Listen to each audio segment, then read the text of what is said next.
Eu sempre fui aquela pessoa que sempre fui muito interessada, desde pequena. Então, eu fiz aula de tudo. Eu fiz aula de violão, de capoeira. Tudo que era de aula que a prefeitura ou o governo estava ali oferecendo, eu estava lá, sabe? Eu ia. Então, eu era muito curiosa. Eu tenho um curso de fotografia, curso de crochê, sabe? Eu fazia. Tudo eu queria estar. Tudo eu queria estar. Pra aprender alguma coisa, também tinha lanche, né? Então, a gente acabava fazendo um lanchinho ali e tal. Então, era sempre muito bom Tem várias habilidades ali. Exatamente. É a Barbie mesmo, gente. Não tem jeito. Não, eu sempre gostei de aprender, tipo, tudo, sabe? Então, e aí, das coisas que eles ofereciam e que eu mais me identifiquei, que eu mais fiz, foi o teatro. Que tinha oficina de teatro no bairro. Então, eu sempre estava envolvida no teatro. Tinha apresentação até da própria escola. Eu sempre estava. Fui estudando, tal, crescendo, né? Fiz o fundamental, o médio. Depois, eu entrei não entrei na faculdade. Com 17 anos, eu terminei o ensino médio e prestei vestibular para artes cênicas. Meu primeiro vestibular foi para artes cênicas. Era o que você queria Era mesmo. o que eu queria, foi o meu primeiro vestibular. Eu passei, tudo certinho. E aí, eu não cheguei nem a fazer a matrícula, porque eu lembro que a gente estava passando por um momento de dificuldade, assim, eu tinha que trabalhar. E o curso era vespertino. E eu não tinha como trabalhar e estudar.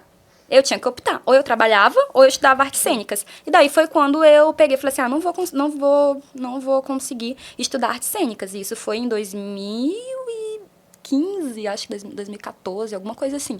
E daí foi quando depois eu decidi fazer psicologia, que era o que eu, na época, né, tipo, eu me identificava assim também. O curso era à tarde. E eu entrei, na época não tinha na UFAC, na Universidade Federal do Acre, só tinha na Uninorte, que é uma faculdade particular. E aí, mas eu consegui, tipo, 100% pelo ProUni e consegui estudar. Caramba. Por isso que eu sempre falo que eu sou filha de programas sociais e eu acho muito importante ter, sabe, esses programas, assim, à disposição das pessoas. Porque isso que mudou a minha vida, assim, sabe?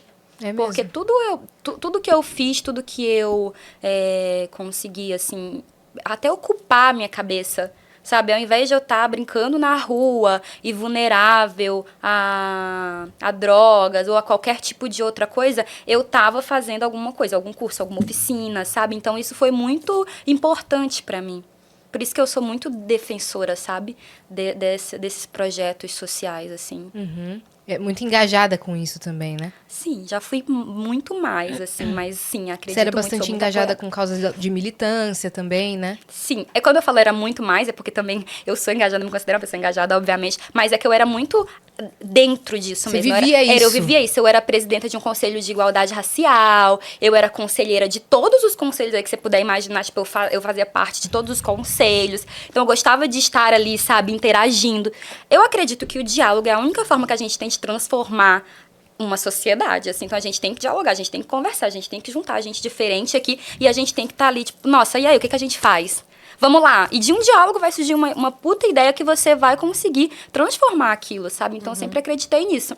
Com 16 anos, aí, antes, né, de eu até prestar para artes cênicas o vestibular, com 16 anos, eu fundei uma associação no meu bairro. E aí é muito... Que líder, velho. Que 16, líder que você era. Com 16 anos eu fundei, aí eu peguei, né, falei assim, caramba, e eu em casa, inquieta, eu sempre fui muito inquieta.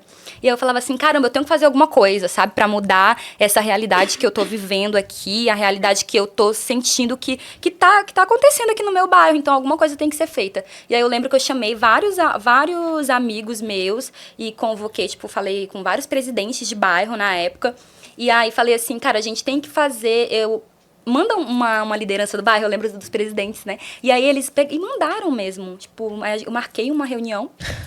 E aí eu peguei com um monte de jovens, assim, sabe, na sala. E aí eu lembro que eu contei da ideia da associação.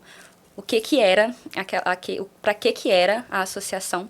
E daí todo mundo adorou, né? Falou assim, ai, que legal, tá, vamos fazer.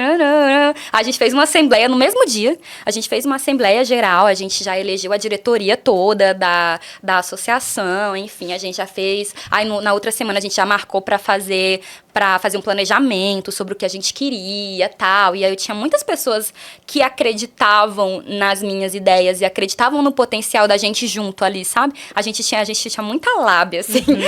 E daí eu lembro que a gente fundou essa associação e nós fazíamos muitos projetos legais. E um projeto muito interessante, que aí tem ligação com o que eu acredito, com o que eu sempre quis pra mim. A gente criou um cineclube na comunidade. Que legal. E aí, o que a gente fazia? A gente não tinha dinheiro, obviamente. E aí, nossa, muito louco assim, né? A gente não tinha nada, mas a gente tentava fazer o impossível ali para levar a cultura para as pessoas, levar alguma coisa para fazer a gente pensar. E a gente ali, eu e com os meus amigos, a gente sempre pensava, cara, a gente pode fazer coisas ali assistencialistas, né? Isso é legal também, levar um sacolão para a comunidade, fazer um Dia das Crianças e fazer, sabe, distribuir brinquedo para as crianças, isso é muito massa, tal. A gente também se organizava para isso em outros grupos, mas a gente falava assim, aqui a gente quer fazer a galera, sabe, pensar mais, vamos tentar fazer debate, sabe, com essa galera, e aí a gente fazia isso. A gente levava, eu lembro que a gente levava o filme, olha só, o filme que a gente levava também, né, as crianças, a gente levava, tipo, Amarelo Manga, pra galera assistir, sabe? E o Rio, mais infantil, né? E daí a gente fazia debate, sabe? Nas comunidades. E levar cultura e acesso também, né? Exatamente. E assim, tipo, a gente vivia isso. E deu muito certo, sabe? Por um tempo, assim. E era muito... A gente levava pipoca, obviamente. Aí no final a gente batia aquele papo com a galera também. Ia muita criança. E eu acredito que foi algo que hoje não existe mais o projeto. Mas foi algo que marcou ali, pelo menos aquelas pessoas naquela época. E eu só tinha 16 anos, né? E todo mundo, ninguém era maior de idade, tipo, na organização. E a gente tinha muita sorte que as pessoas acreditavam na gente. Então, a gente chegava num secretário de cultura, que na época era o Rodrigo Fornec. A gente chegou nele... Era o Rodrigo ou era o Gabriel? Não, Rodrigo Fornec, era o Rodrigo. Eu lembro que a gente um dia chegou nele... Um dia que eu lembro, assim. A gente chegou nele e a gente falou que a gente queria organizar, tal. E daí a gente precisava de uma tenda. A gente precisava de um telão, tal. Coisa simples, sabe? Mas que isso é legal para as pessoas terem acesso, né? Isso eu acho que é democratizar o cinema. Isso. Que as pessoas tanto falam que a gente tem que democratizar mais o cinema brasileiro. E a gente fazia isso, assim, mesmo. E ele super ajudava a gente, super. Muita gente ajudava a gente. Aí uma galera, a gente não tinha dinheiro, mas aí uma pessoa apoiava a gente ali com pipoca, sabe? E a gente sempre deixava bem claro de que, por exemplo, a gente sabia que as pessoas têm interesses políticos, principalmente no interior, né, nessas cidades de interior e mais em outras cidades. A gente sabe que existe muito isso, né, da troca, né? E a gente deixava muito claro, assim, de que a nossa intenção não era fazer politicagem com isso, sabe? O nosso foco era único e exclusivo, assim, entreter essa galera, levar mesmo cultura, conhecimento, seja o que for. Sim. Mas fazer a galera parar um pouco, assim, e pensar. Ou seja, só se organizar ali, sabe? Distrair um pouco a cabeça também. Mas olha a diferença de realidade, né? De uma adolescente de 16 anos que tinha que decidir e optar por ou fazer faculdade do que queria ou trabalhar e pensando em mudar o cenário ali da comunidade em que vivia, versus um adolescente aqui do Sudeste com uma condição financeira melhor, que pode, numa escola particular, que pode focar apenas no vestibular, que a maior preocupação dele é se vai ter o rolê do final de semana. Exatamente. É uma realidade muito diferente.